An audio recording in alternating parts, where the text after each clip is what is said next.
Happy to have you aboard here for the Really Big Barbecue Show. Boing. We cook because we have to, and we grill because we want to. Hit me! Fine, how's it going? You have a great show. I'm a big fan. Boing. So what seems to be the problem here? This man looks like he's dead, and he's in the crackle. Charbono! It's all about the charbono, dude! Succulent fish. What? He ate 2 feet for wiener.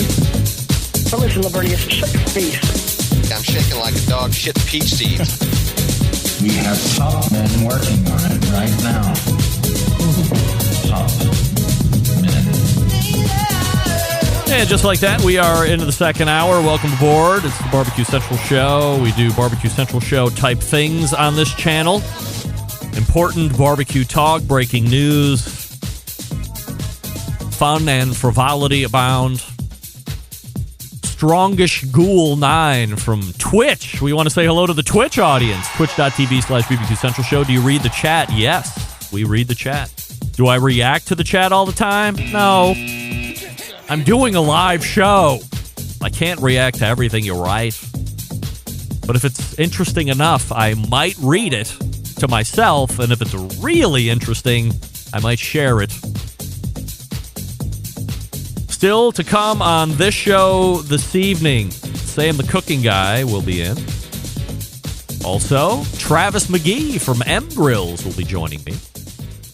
You can follow me socially at BBQ Central Show on Instagram, Twitter, TikTok, and Snapchat /BBQ Central Show on Facebook and Twitch for video feed /RD Rempe on the YouTubes for an additional video feed. And don't forget, you can get an ad-free podcast feed experience if you desire by becoming a patron over at the new BBQ Central Show Patreon page, which is patreon.com/BBQ Central Show. Or if you are an Apple Podcast user, you can get the ad-free show experience by subscribing directly within the podcast app itself. Yes. Episode 188 of the best moments of the BBQ Central Show in 10 minutes or less is coming up this Friday, bringing you back to July 15th, 2014, with a visit of none other than Sterling Ball from Big Poppa Smokers. One of the main topics we hit that night was regions of barbecue in the country and how it relates to flavor profiles. We also talked about how much barbecue was on TV at the time and if that was helping or hurting the industry and if it was specifically affecting the competition side of things. Sterling, always a great guest, and isn't afraid to share his real opinions. So be sure to tune in for that. Don't forget, if you want to hear something that you've heard in the past, email Jon Solberg, Jon at thebbqcentralshow.com. All right, let's do this. How am I going to do this? Where are you? After 4 months of hotly sung songs, we have come to the finals. The results show. Everybody thinks that the finals of the singing is the most anticipated. No. The results show of the finals is what we all want to hear. That's right. We want the results. So without any further lollygagging on my part, we bring in the guy to my right, if you're watching, Jon Solberg from Michigan. Hey, John, how are you this evening? Good evening. Fantastic. Thanks for asking. I can't imagine you are on the pins of the needles on what these results are going to be this evening. I am, and you wouldn't tell me. No. You wouldn't give it up. Why would so I? Like, that would blow the whole wad. I don't want to get your made-believe reaction. We got to have real reaction. Yeah.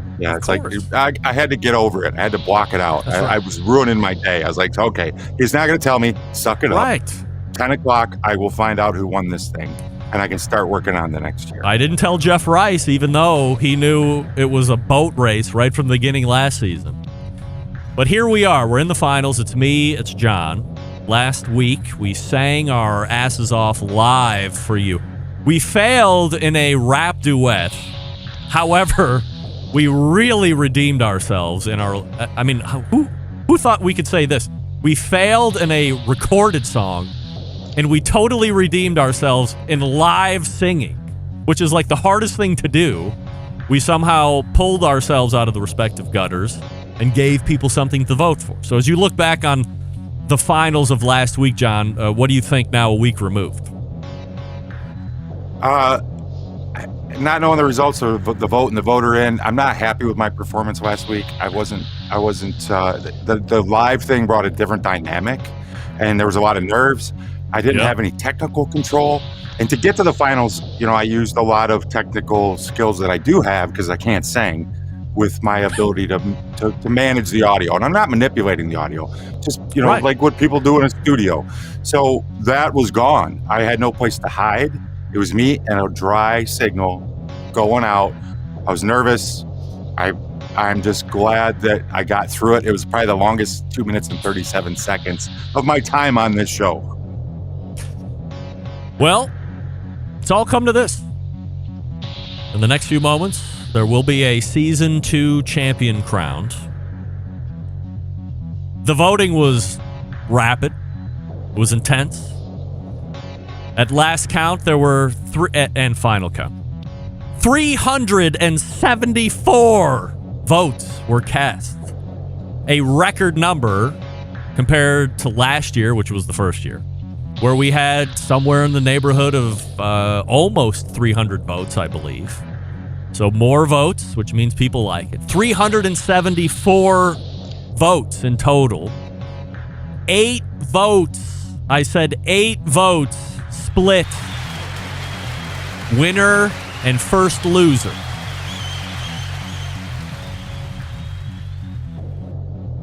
The person who was Season 2 champion with 191 votes and second place getting 183 votes, totaling 374, is none other than your Michigan embedded correspondent, Jon Solberg, Season 2 winner. If you can believe it. How about that? I can't believe it. It is unbelievable. 191 votes. John is Season 2 grand champion. Your humble host has made it to the finals 2 times, and 2 times gets dick. This is my show, and I'm still walking away wanting the overall grand championship. That being said, John, I turn it over to you as we talk about your new crowning achievement. Perhaps the biggest thing you've ever won in your life is Season 2 of American Idol, as everybody is quickly racing in with congratulations. Your thoughts, John? Thank you very much. I want to thank everyone who even took the time to vote for either one of us, just to take the time to send an email. It's unbelievable. 8 votes split us. It's an honor that I was carried through, because you are one heck of a competitor. You're a great singer. So I got to thank everybody who took the time to vote. And I want to take a minute to thank Rod Gray, because this last 4 months is not necessarily fun.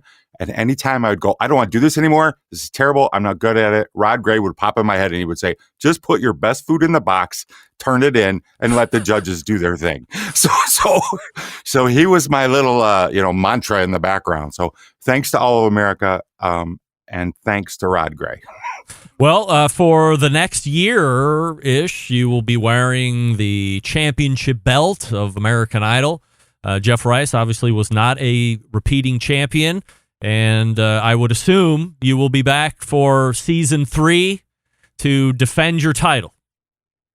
I will be back for Season 3 because... Yes.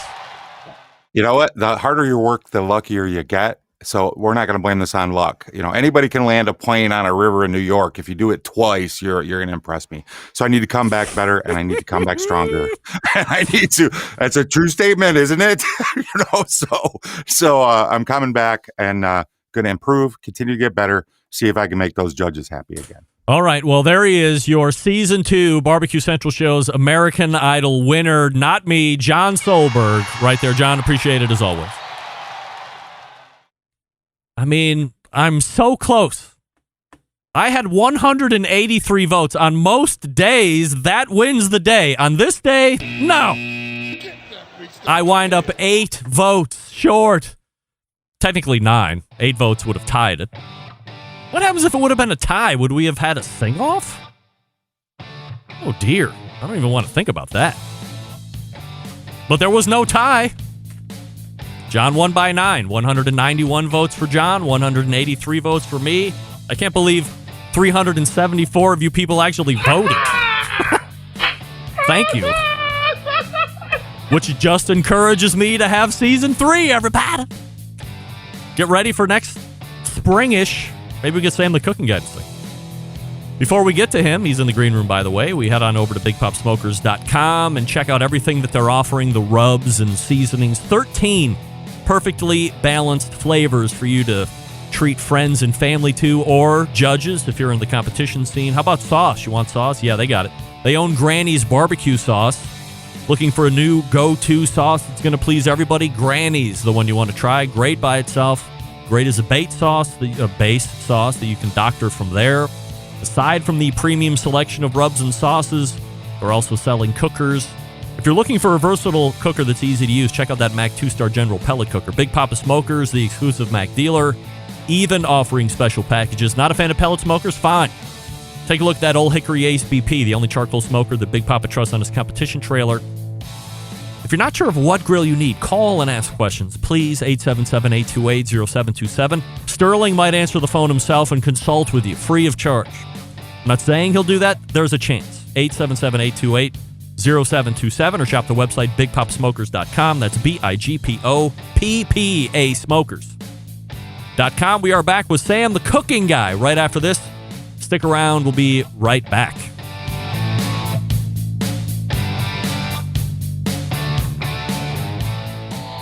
Howard Stern, Jim Rome, Dan Patrick, and Greg Rempe. The Mountain Rushmore of talk show entertainment.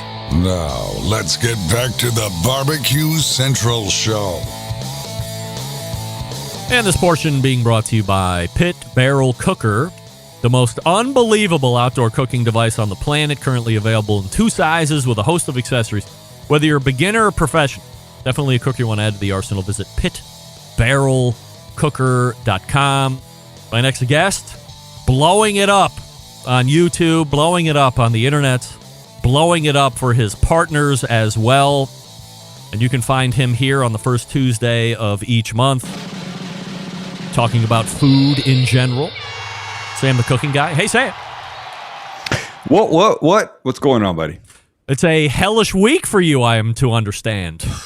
Wow. Worst ever. Look at you taking pictures all over. I shouldn't complain about what I get to do for a living. And I shan't. Okay. Is there a but coming? No, don't say but. Say to. and instead. If you say and there you go. I am so grateful that, look, what you're talking about is that we're taking the photographs this week, or book number 5, I might add. Book number 5, right? Book number 5. And it's a lot. You know, you try to cram as much into the schedule as you can. And like I remember when I was first television, would come over to the TV station, people would come to my house and we'd shoot 3 or 4 episodes. They ended up being like 90-second things.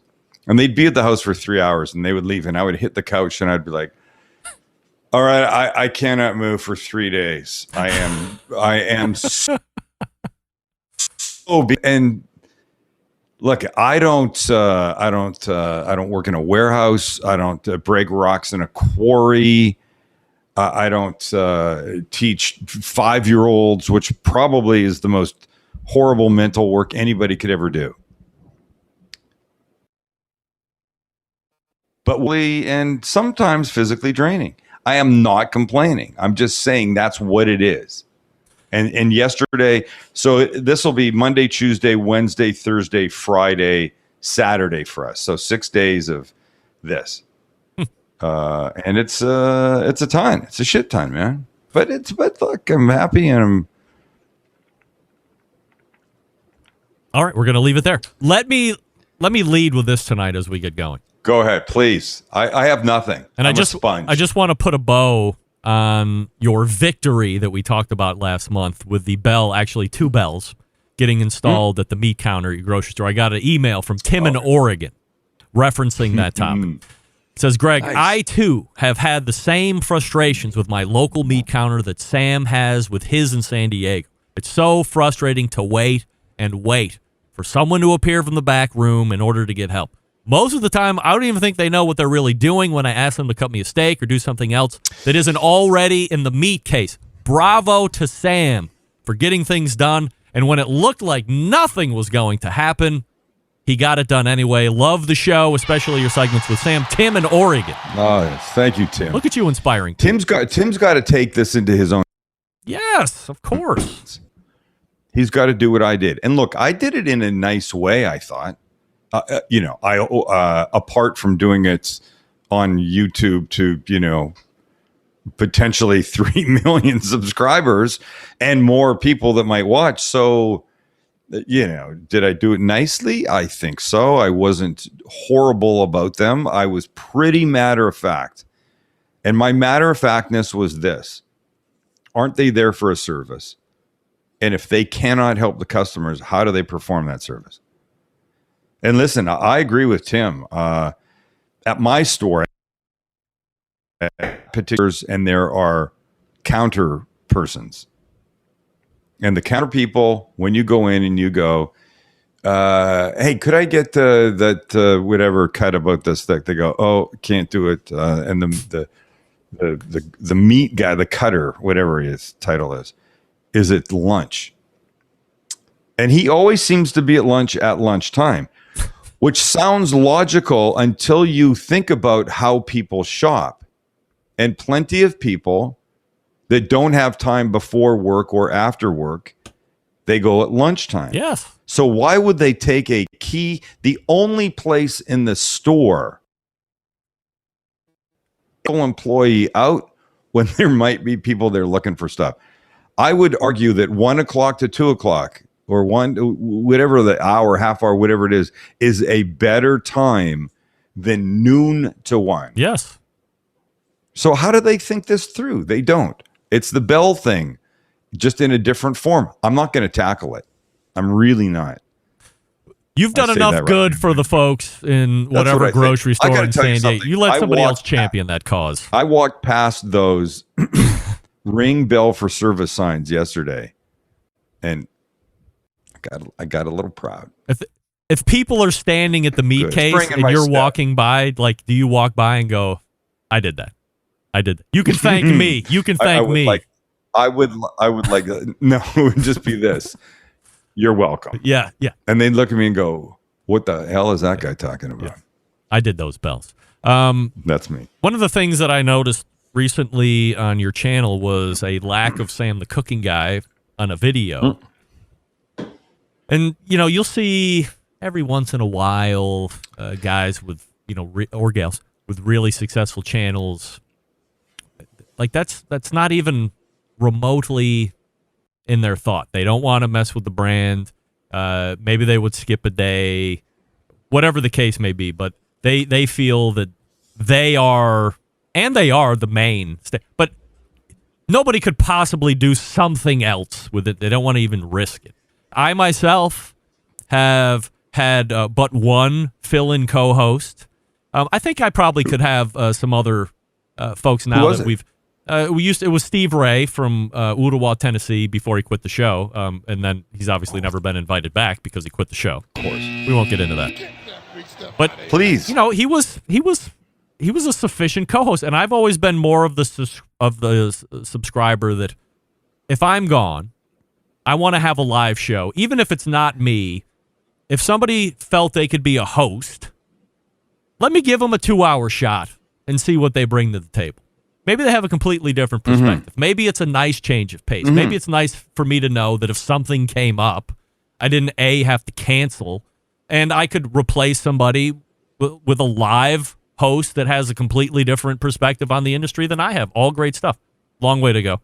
to say the guy that's typically behind the camera and putting together the finished stuff that we all see and enjoy an immense amount was on your side of the camera. How did that come? I was in Canada. By went choice? To see family. Of course, by choice, idiot. It's a pretty nice place up there. Yes, I know. Lot of land. But there's a lot of land. I think I don't know what the total coverage of land is, but and the country has. Let's put it this way: there are more people living in California than there are in Canada. Right. We're somewhere around 32, 33 million in the whole country. I think 33,000. And I think something like 90% of that lives within, 50, 60 miles of the American border. Yeah. And then it's just freaking hinterland and igloos and lots of snow and full ice pack for the whole year. But I went to see family, and I only went for a couple days. It was only the couple days that I could go. They had just opened up the border. There was an important thing I needed to go do, and Max said, "We're down an episode."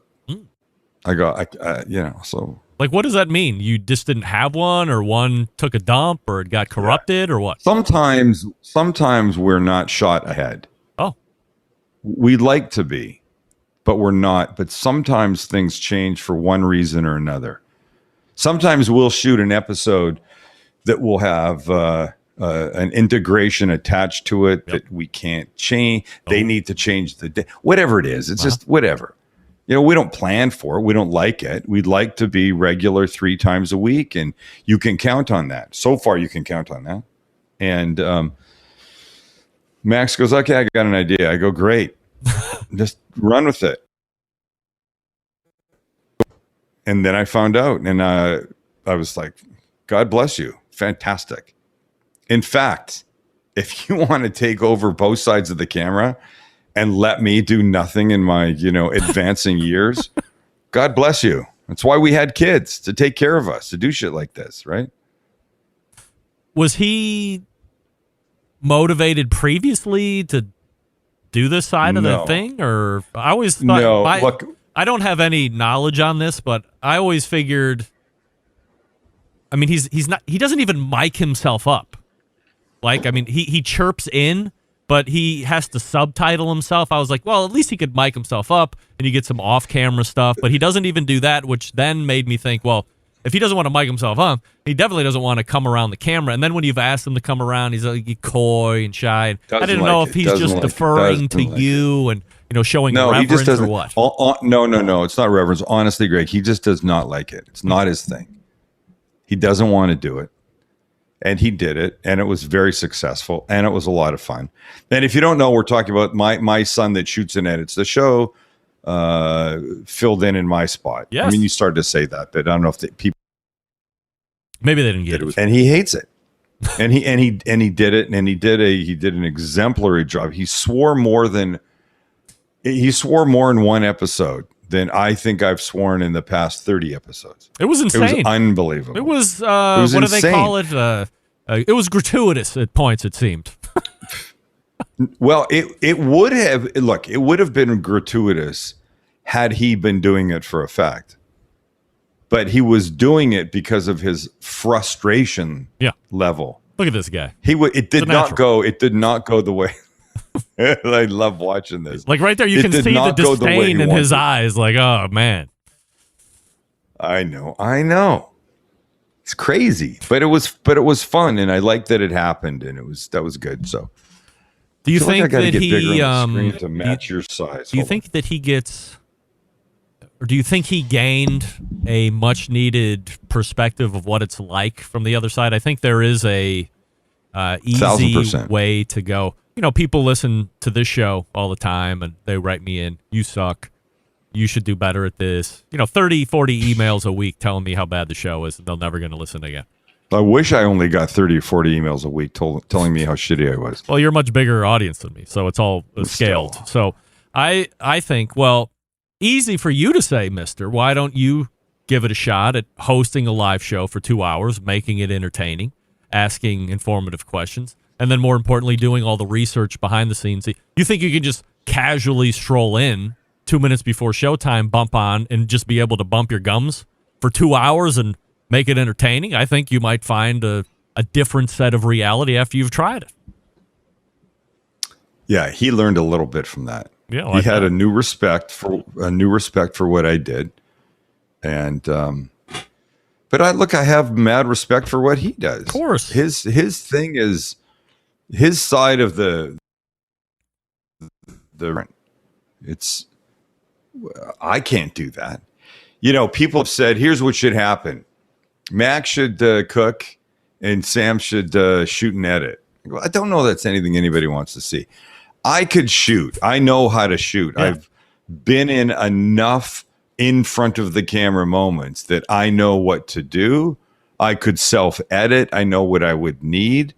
My problem is I don't have the editing technical prowess to sit and do that. And so does it make a difference if I shoot it and somebody else edits it? Yeah. Same, but it would take me, 6 months. So maybe I should do that. Maybe we should just get one in the can and just let me work away at it. Chisel away. Sam, enough nonsense. Let's get right down to business here. In my hand. Go ahead. Right here. Oh my God. Glad I can't wait to see what this is. Oh. Look at this. Oh, shit. Turn it up. Turn it over. There you go. Oh my God. Is that the most beautiful thing you've ever seen? It's the Sam the Cooking Guy 12-inch almost said stainless steel cast iron that's not pan. Stainless. Now, and then here it's got Sam the Cooking Guy right there on the grab lid at the lead. Now, oh my God, I'm bashing everything apart. Have you used it yet? Yes, I've used it no less than 10 times, and it works really well. Love you, son. Here's the thing. Go ahead. Where I fell even more in love. I like cast iron. You know who doesn't like cast iron? My wife. She hates cast iron. I don't understand. Wait, what? Yeah, she hates cast iron. She thinks it ruins everything. I don't. A cast iron has a history in this country deeper than many things. I understand. So that's crazy. I love the skillet itself, the pan itself. Thank you. Here's something you never find with cast iron pans when you buy. Are you ready for this? Uh-oh. I don't know if you've ever seen this. I don't know if you're aware that this comes with it. Look at this. This came with the pan. By the way, silicone grab top, so you're not burning the shit out of your hands. No, you're not. Because it doesn't have a stainless piece like all the other lids do, and your cookware, you burn yourself. And by the way, my cute little face is on that handle. Yes, there it is. Actually, you got to look. It's gently raised. Oh no, hold on. Look at me. Can you see it? Can you see it?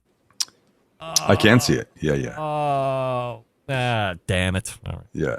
No, don't. Trust me, it's worry. there. It's all good. It's there. Yeah. Look, it's funny. You think about a product. You talk about a product. You start talking and designing and saying what you want and how it should be and this and that. And then when it shows up, it's like having another baby. Oh. That doesn't keep you up all night long. Yes. And doesn't cost you money.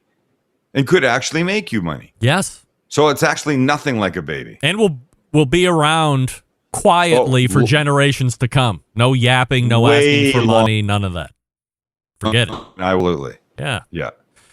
When you're putting it together, 12-inch seems to make good amount of sense to me. Obviously, there's varying sizes, and that's something you could probably build into. But is this a clamoring from the audience saying, "Hey, we want a Sam the Cooking Guy cast iron"? I mean, if you're a fan of the show, you cook and cast iron almost exclusively, so it's a natural fit for me. We do like cast iron. The stuff that we do works. You could use it on an open pit flame. You could use it on a grill. You could use it on honestly anything. You could go torch your neighbors. Don't do that. And put food in it with the lid. Yes. That not many of them have. And then come back as the firemen are mopping up and you putting the final flames out.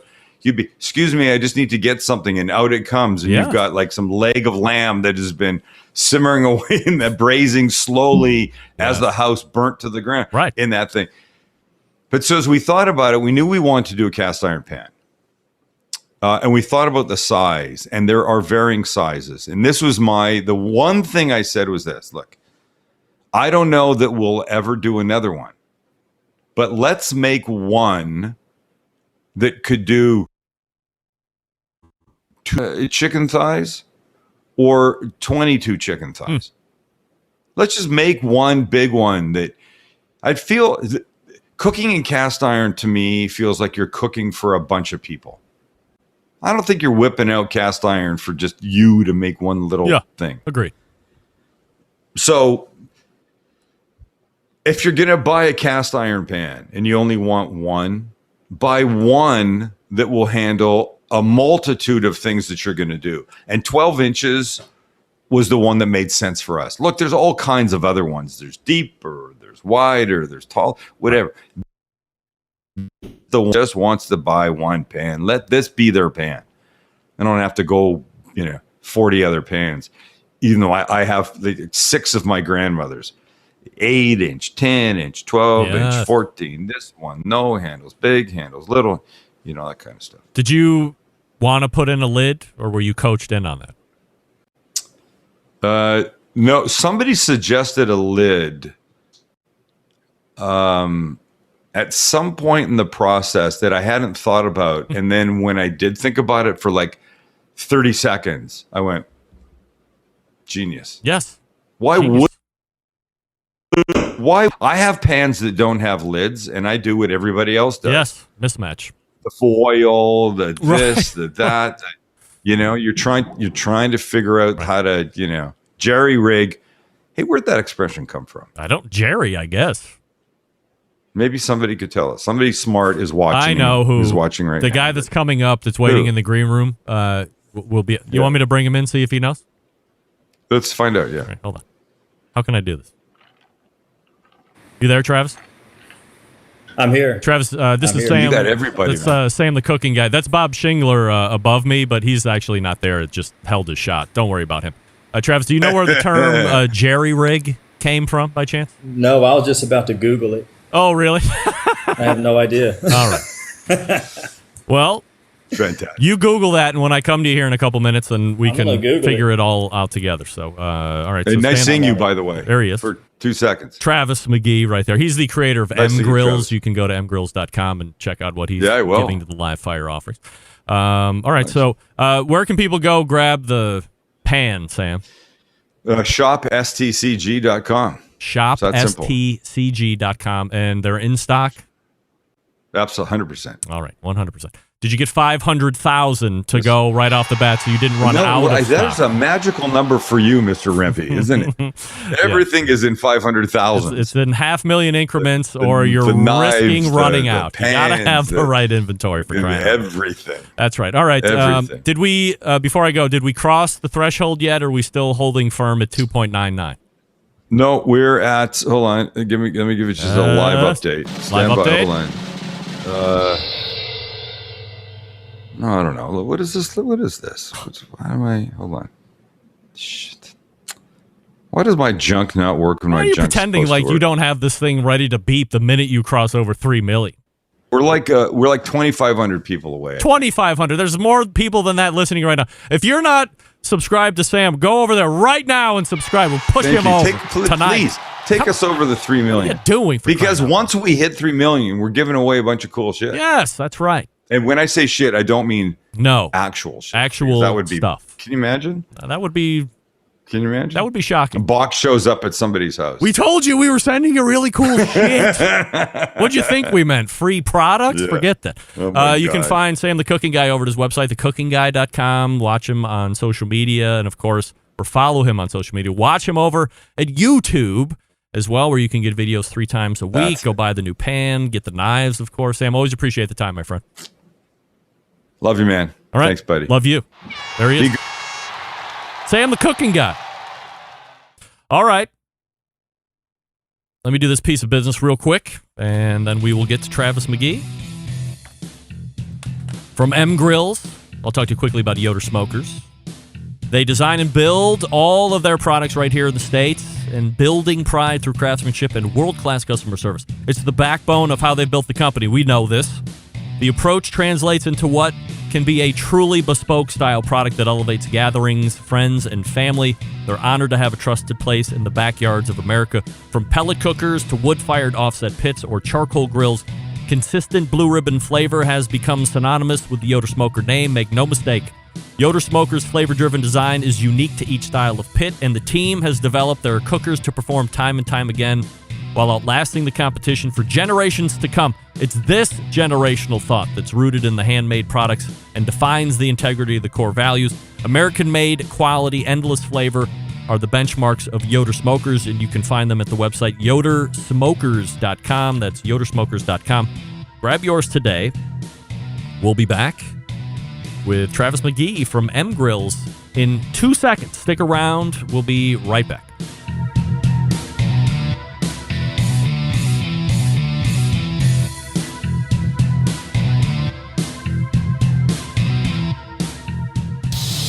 Celebrating over 10 years of prolific and unparalleled live fire barbecue and grilling talk. And yes, it's still being done from Cleveland, Ohio. You're listening to the BBQ Central Show. All right, welcome back. This portion of the show is being brought to you by Smithfield. Head on over to smithfield.com during this grilling season for tips from Chris Lilly, Darren Warthen, or Cervantes Childs Criddle. If you're a competitive cook, SmokingWithSmithfield.com is the place you want to go to report your first place finishes in ribs and pork. That's Smoking with Smithfield, or recipes at Smithfield.com. Coming out of the bullpen tonight, a guy who is making one of the most popular grills out there right now, both from a backyard standpoint, but really hitting its stride right now in the competition world. For years, it was PK on the SCA circuit, but now everyone is clamoring for the M Grill. Let's race to the hotline. And welcome back the founder of M Grill, Travis Magee. Hey, Travis. Hey, Greg. How you doing? Good. And I am happy. Tap your mic. I'm not picking you up on that now all of a sudden. Really? All right, hold on 1 second. What did we do? I don't know. Hold on, let's do this. What did we do? You hear me? Yeah, I can hear you through the computer, I think. So it's the input Here, obviously is got worked around some way. That always happens. Of course. Dan is emailing me or social mediaing me. Had my email ready to send because guess what? Dan was ready for a giveaway of the pan from Sam the Cooking Guy, but no such luck tonight, Dan. But if you are continuing to be a loyal Centralite, then we'll make sure that you go ahead and have an opportunity to win at some point. We'll see if we can't put something together with Sam the Cooking Guy and go from there. If you are not subscribed to Sam the Cooking Guy, go ahead and race on over to his YouTube and give him a follow. Do you want to try and disconnect? Yeah. Travis? And then, let me try that. See where the connections are at. Crazy. And you can bump back in. No problem. Yeah, let me do that. No problem. Do that real quick. We'll get Travis here in a second. And we'll see how everything's going for him over at M Grill. Let me get to, where did it go? Here we go. We talked about what's coming up on the best moments. Of course, that's going to be Sterling Ball. In case you're joining me late, and I hate to think that you're joining me late, the American Idol BBQ Central Show Edition's grand champion by 8 votes. We got 374 total votes. I got 183 votes. Michigan embedded correspondent Jon Solberg got 191 votes. He's your winner for the American Idol BBQ Central Show Edition. So he's the season 2 winner. There will be a season 3 confirmed, and we'll see how we pick up from there. Yes, that's much better. I can tell you right there. I on? Yes, Okay. you are on. You are ready Better? to go. So there he is. There's Travis. There Hey we now, go. everybody. Hey, guys. Welcome back. So did you find out what jerry rig means? Hey, I did. Where's It's where's the origin let's see. story of jerry rig? Oh, well, it's a jerry. Okay, it's basically cheaply or poorly built. It's not named after So it anybody actually named comes from Jerry? jury rigged. Oh. No, I see. It's actually from jury rigged, but there's also jerry built, which basically they're all variants of each. But yeah, it's basically not an M grill. Huh? Yes, I think that's like that. like one of those subsequent definitions that you find in the There you dictionary, go. no doubt. Nice lead in. Travis, before we get to grill talk and so forth, you were on the show the first time / last time, 2018, and we talked about your background and how you got the company started. And we spent a bit of time at that point on the flagship product, which was the M1, still a great product. But fast forward to present day, and I don't know, as I had mentioned in the open, if there is a more popular grill on the market as it relates to steak cooking at this point than the MGrills M16. So we'll get to that here in a second, but if you don't mind, since it's been a little bit of a gap since your last visit, how was 2019? How was 2020? And where are we sitting at right now in a nutshell? Man, it's grown crazy. We're super swamped. We're so booked up with orders, and it's been a blessing. You know, things got a little scary when COVID hit, but then it's just like with all these grill companies, you know, everybody's staying at home cooking. But even before that, I mean, when we got involved with the SCA, that just really opened up a lot of new doors for us. You know, we started designing grills for the SCA. You know, and even before that, just, you know, building a name for ourselves, just being a small batch company. You know, we pride ourselves in, you know, that handcrafted small batch, you know, very, you know, high end mentality, precision made, and just going forward, we just been, you know, rocking and rolling, doing our own thing, and you know, here we are, still trucking, getting a little bigger and bigger and bigger every year. Does the SCA come to you and say, "Hey, Travis, we like what you have going on. We like the company vibe. Do you have an interest in developing a specific steak cooking model grill, or was this a grill that you already had in mind and it was just something that was going to translate into cooking steaks, or, you know, for any Tom, Dick, or Harry out in the backyard?" No, it was actually when I got involved and met Roland Escobedo with Poncho Lefty Steaks at the time. So, you know, when he reached out to me about grills, and I never heard of the SCA. I didn't know anything about it. And so when he started, you know, he looked at the M1 and the B2 and was like, "Oh, these are perfect steak cookers, and I want to bring these out." And I was like, "Okay, cool." So when he brought him out for the first comp, and then, you know, I think it was like the second or third comp when I was out there and checking the SCA out. And then at that point, I'm like, you know what? These grills are overkill for this event. Everybody's on PKs and Webers, and I'm like, he's cooking on my big, you know, 400-pound cookers, you know. So that's when I was like, you know, we need to design a grill specifically for the SCA. You know, I mean, this the ultimate steak cooker, and then that's what we did, and just made little improvements, you know, over the years. And I mean, it's only been on the market for about 3 years, so it hasn't been out there long. But within that short amount of time it's been on the market, it's, my gosh, I mean, people are just, you know, taking that whole grill to a whole nother level. So, you know, we've obviously did something right. Travis Magee joining me here on the show. MGrills, like the letter M, mgrills.com is the website if you want to check it out. You can find them on social media, MGrills Texas on the Twitter, MGrills_Texas on the Instagrams. Travis, during the day, I sell Peterbilt trucks, and we, along with every other manufacturer of big trucks, have been struggling on many levels. There's parts, there's materials, there's labor, the list goes on. Are you finding similar issues being in manufacturing on your side as well? Oh, absolutely. That's our hardest thing right now, is getting material. Since we are a small batch company, you know, we don't mass produce. We don't have a warehouse full of grills sitting in boxes and pallets, just, you know, that were built months ago. So, when we do that whole small batch, is, you know, we're buying grills, we're getting material to make grills, you know, every, you know, month or so. And now that's just the prices right now of, you know, not just the prices, but the availability is especially through stainless and a thick stainless. Cause, you know, that M16 is made out of 12 gauge 316 stainless steel. So it's already very expensive material, and it's pretty much doubled in price lately. And,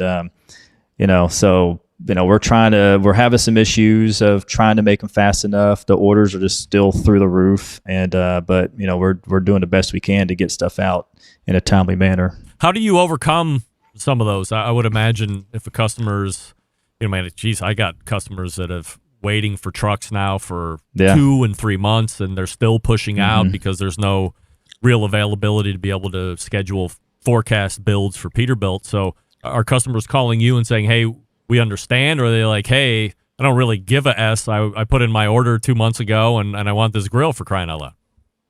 I'd say probably about 1 out of 10 we get that. Where the hell's my grill? So it's not too bad. But most people, they know. They're like, hey, whatever you do, just don't rush it. We know what we're buying. Don't rush it. We know this is going to be, it's something that's going to last us forever. So, I would say most of our customers are, they expect it, just like everything. You just can't really go out and just buy anything anymore. I mean, unless it's like a big box store type of item. Well, even then it's kind of getting hard to find. So, but we are actually coming out with another version of the M16. So because of this whole stainless issue that we're dealing with, we're still going to make it. Obviously, it's like the flagship M16. It's the best of the best. But we are very soon bringing out the mild steel 12 gauge M16. So we're doing some things that have pretty much never been seen before from a grill manufacturer.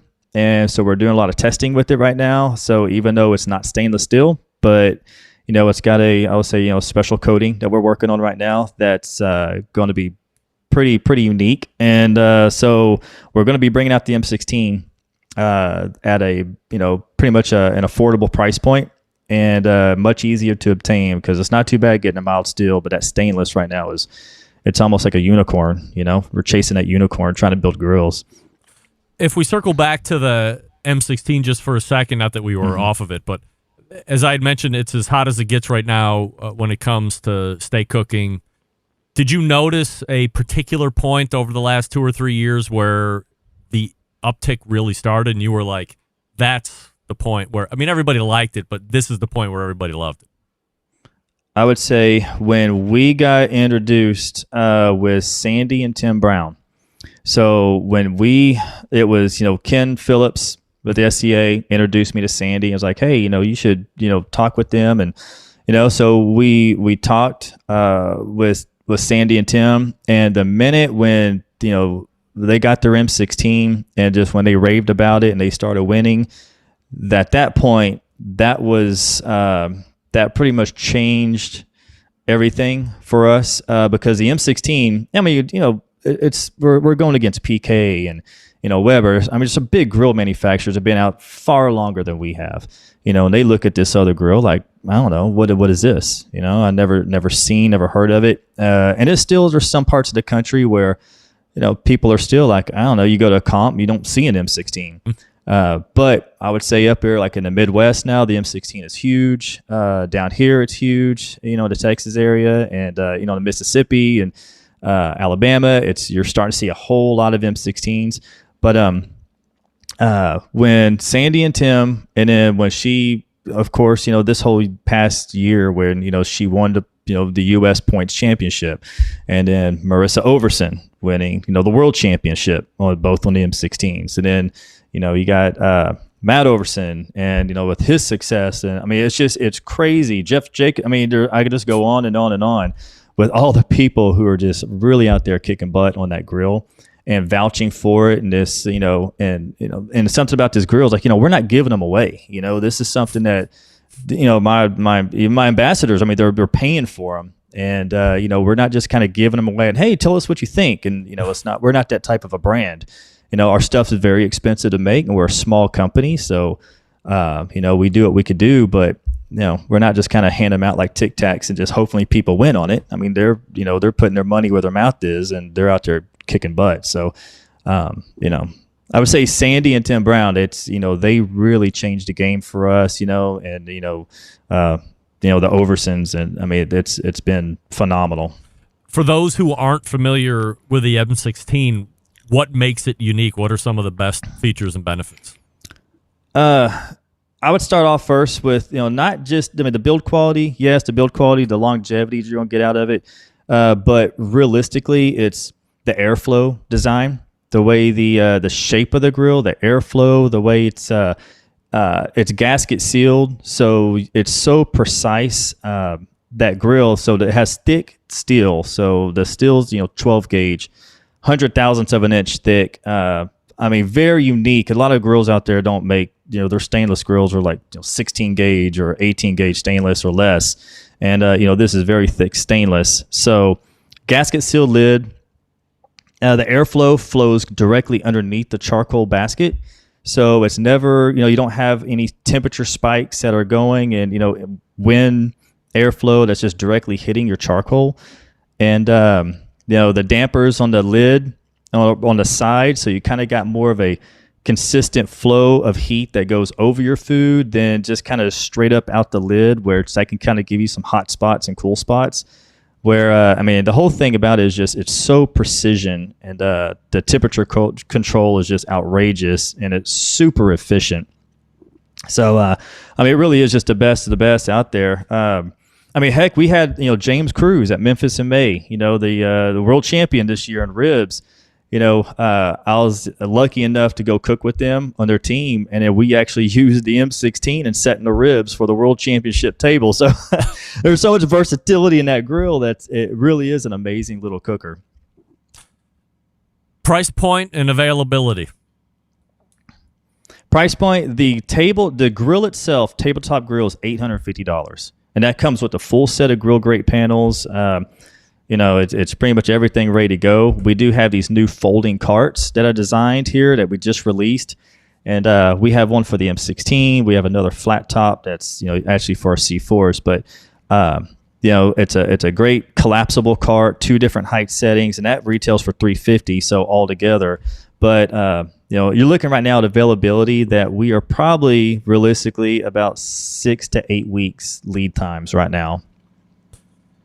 Is the ultimate intrigue or greatness of the grill in its simplicity? There isn't a lot of bells and whistles and knobs and trinkets and all this stuff. It's just built to do what it should be doing. Yeah. If you notice, every one of our products are simple. I'm so big when I design these products. I'm so big on simplicity, and I'm more about, products should be, the M16, anything you're doing the cooking on should be, to me, simple. Less things to break. It's when you're out in competition, it's just like a car. If you're out there racing a car, you want you need reliability. So the only way to get that, especially when you're dealing with heat and fire and so many different elements, you got to make it simple. You got to make it where you can control every element on it, which is, there's the airflow, and then you can't have air, coming in through the lids and everything, and throwing everything off. You can't have your metal warping on you, and then warping steel will create gaps here and there. It's just, there's so much that goes into it when you're building these outdoor cookers. But simplicity is, you nailed it right there. Everything has to be simple. Is there a time where you see MGrills making a pellet cooker? We've dabbled with it. Yeah, I'm not a huge pellet cooker kind of guy. I really enjoy the process of burning sticks of wood, and like on the M1, where it's I'd rather just burn wood in it than charcoal. Even though you can burn charcoal, but I really like that profile. But I'm like everybody else. There are all those times where I want to go to sleep too. And I just want to cook something, and maybe I'm not too worried about the bark forming on my briskets and stuff like this, where to me, I would only use wood. So we are kind of playing around with some new stuff here that's can be coming out next year, possibly in the future, maybe.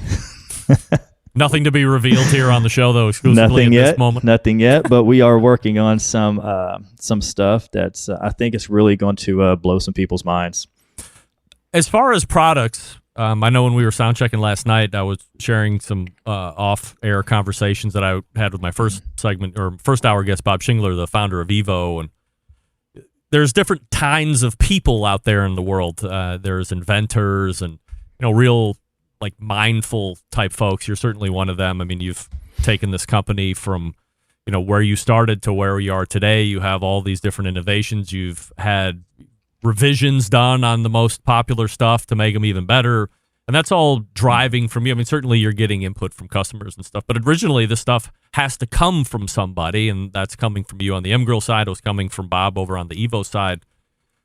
So how many different things are you conceptualizing at any given point? Do you always have 7 or 8 either revisions or new products that you might want to even just try? I'm sure a lot of the stuff that you've thrown up against the wall maybe didn't stick, or, something is going to have to... You're going to have to figure something out for it to get to where it needs to be to get to market. But how does that look for you? Yeah, I'm doing it all the time. And I'm the type of person when, I get out and I cook, I cook in the SCA myself. So when I get out there and cook, and like when I just designed a grill grate scraper, something that for me that was easy to clean grill grate panels. I wasn't a big fan of the brushes and such. So, I jump in AutoCAD. I kind of designed this thing and this stainless steel little tool, and I can clean my grill grates. And we sell that. It's called a sidearm. So all this stuff that just comes from me, from this experience of being out there and cooking. But, I'm like, a lot of people where I just want to, I really get off on coming out with new products, something that the market's never seen before. It's my background in design. It's not just coming out just with something like, oh, here's another grill. I want it to be where it's purposeful, it's different, it's unique, it's beautiful. I'm so big on design, simplicity, but I want it to be different. I want it to stand out. So I am always, I have notebooks filled with ideas that will be coming out here with the future. My problem is I just can't make stuff fast enough. We're a small crew. There's only, basically I think there's 10 of us. Yeah, there's 10 or 11. Actually 11. Hired a new guy this week. Huh.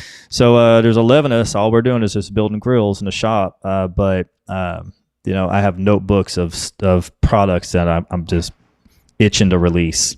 Inventing and manufacturing and producing some of the best cookers out there on the market. And again, not just, M16 grill stuff. He's got really big-ass cookers. If you're in a commercial setting and you're looking to add something a little bit unique, he's got something that he can accommodate with you on that as well. So head on over to mgrills.com and check out everything that they have to offer. Travis, really appreciate the time this evening. Thanks so much for coming on. Yeah, thank you. You got it. There he is, Travis Magee from MGrills. And man, are you excited to hear that there's an MGrill coming out that is sub 850? Sure. I mean, I like stainless like the next guy. The mild steel, is that like AR 240? Or I used to know steel stuff, but I don't remember it now. But it's going to be high quality. It'll be a little less of a hurdle to entry. So if you're one of those that have been hotly pining away for an M16, but you haven't been able to figure out a way to pull the trigger on an 850 stainless, then this might be a little bit more up your alley. So follow them on social media or head on over to their website. Make sure you follow them so as they release, you'll have all of the updates and you'll be ready to go. We thank Travis again for joining us. Let me talk to you quickly about Green Mountain Grills. Some of the best pellet cookers out there on the market. Absolutely. You have 2 choices. You have... Now, you know what? I am not going to mess this up anymore. I'm going right to the website. Oop. So I can tell you exactly what's going on. Now, I was right on the lines. Still, yes, the choice line or the prime line. However, in the prime grills, we've gone away from the Daniel Boone and the Jim Bowie. Here's what we got. The big one used to be the Jim Bowie. Guess what? Guess what? It's now the Ledge. Yes. The Ledge. Wait. That is incorrect. Let me try again. You want the big one? Used to be the Jim Bowie. Now it's the Peak. Yes. And if you like the Daniel Boone, you'll be very happy with the Ledge. And you love that little Davy Crockett cooker. Not Davy Crockett anymore. Try this on for size. The Trek. It's portable. It's Trekkie. So that's your prime level of grills. The Peak, the Ledge, the Trek. Same great sizes that you've come to know and love. That has not changed. Wi-Fi technology, stainless options if you want them, peak-in windows, robust builds, front cooking shelves, all that fun stuff. App control if you want it. That's the prime line. Now, if you want to go choice, you can go choice, absolutely. They are now offering Daniel Boone only at this point. So Daniel Boone is there on the choice line. I had a couple Daniel Boones over my lifetime. I also had a choice Jim Bowie when they were offering them. Great cookers, great. If you want to save a couple $100, you don't need all that app control and look in windows and all that. But if you want to, prime line's for you. But otherwise, choice grills. Now, the good thing is this. The pizza oven insert fits the choice and the prime regardless. Not in the Trek, but in anything else. So you can just have high-heat pizza parties if you want. It's fun. It's exciting. GreenMountainGrills.com has a dealer network. Buy through there. Find one near you on the website, GreenMountainGrills.com. Visit your dealer, get educated, and away you go. We're back to wrap the show right after this. Stick around. We'll be right back. Whole packers, full racks, legs and thighs, injecting butts. If you've never heard this before, you might think you found the best XXX show ever. Let's get back to the most homoerotic host out there today, Greg Rempe. And we welcome you back. This portion of the show being brought to you by Vortic Watch, a small batch custom watch manufacturing company and vintage restoration company located in northern Colorado. They take American pocket watches just like this one and turn them into wristwatches just like this one.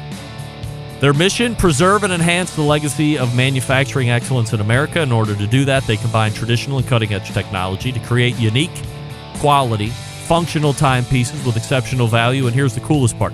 Each watch that Vortic makes, unique, one of a kind. See this one? This is the only watch of that kind. It's unique and one of a kind. Vortic founded on the motto that America wasn't assembled, it was built. Check out Vortic, V-O-R-T-I-C, VorticWatches.com for more information. There are a couple available. I mean, typically they're selling right out as soon as they're offered every day. But there are a couple available, so if you're interested in that kind of a deal or you want to get down or find out more about it, or if you have a pocket watch that's just taking up space in the top drawer of your sock drawer, not to be redundant, convert it. They have a conversion program. You can send your pocket watch in. They will convert it into a wristwatch, and now you can use it. Remember, folks, watches were made to be used and worn. Don't let it waste away in a sock drawer. Get it out there to RT and the gang and have them convert your pocket watch into a Vortic wristwatch. You'll be so happy you did, and then you can pass that down. I mean, it's great passing down family heirlooms, but what are we going to do with that pocket watch? You're going to give it to somebody else in your family later before you die so they can stick it in a sock drawer? They want to wear that thing. Come on. We thank Travis Magee once again for coming on the show and talking about M-Grill and specifically that M16.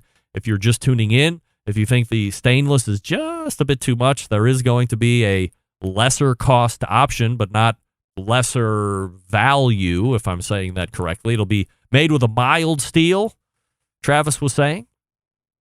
So it's not going to be the stainless that you perhaps have come to know and fall in love with, but it will be just as dynamically performing. So go to mgrill.com and check them out there. All right, let's go ahead and get out of here. All the way back in the first hour, we talked with Malcolm Reed and Mark Williams, how to barbecue right and swine life, respectively. And then we had first-timer of the show, Bob Shingler, who created Evo. EvoAmerica.com is their website. We'll have Bob on again here to talk a little bit more business side of things. second hour, Sam the Cooking Guy joined me. He's got a new book coming out that he's shooting pictures for the rest of the week. We also talked about how Max Zion, his son, took over hosting duties for one video here recently, so go back and check out his animal-style burger thing. Very funny. A lot of swearing. If you like swearing, you'll love the episode. And we close it out with Travis Magee from MGrills. Be on the lookout for that new M16 and other new products. He kind of said in a roundabout way and didn't commit to anything or any timeline that they may be getting into the pellet cooker market. I mean, why wouldn't you? Pellet cookers are very popular right now. I'm sure they could I'm sure Pits and Spits didn't think that they were going to be selling more pellet cookers than offsets. And guess what? They're selling more pellet cookers than offsets. Travis might want a piece of that pie. I can see them making a really good pellet cooker. I know you can. Not for everybody, but for the people that can appreciate it. Big show planned for you next week. Meathead is going to be in, amongst others. September 11th, 2001. I will never forget. Until next Tuesday at 9 p.m. Eastern, this is your program host and proud U.S. American, Greg Rempe. Good night now.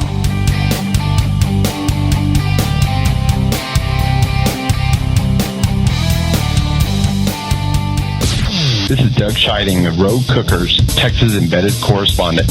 You're listening to the BBQ Central Show.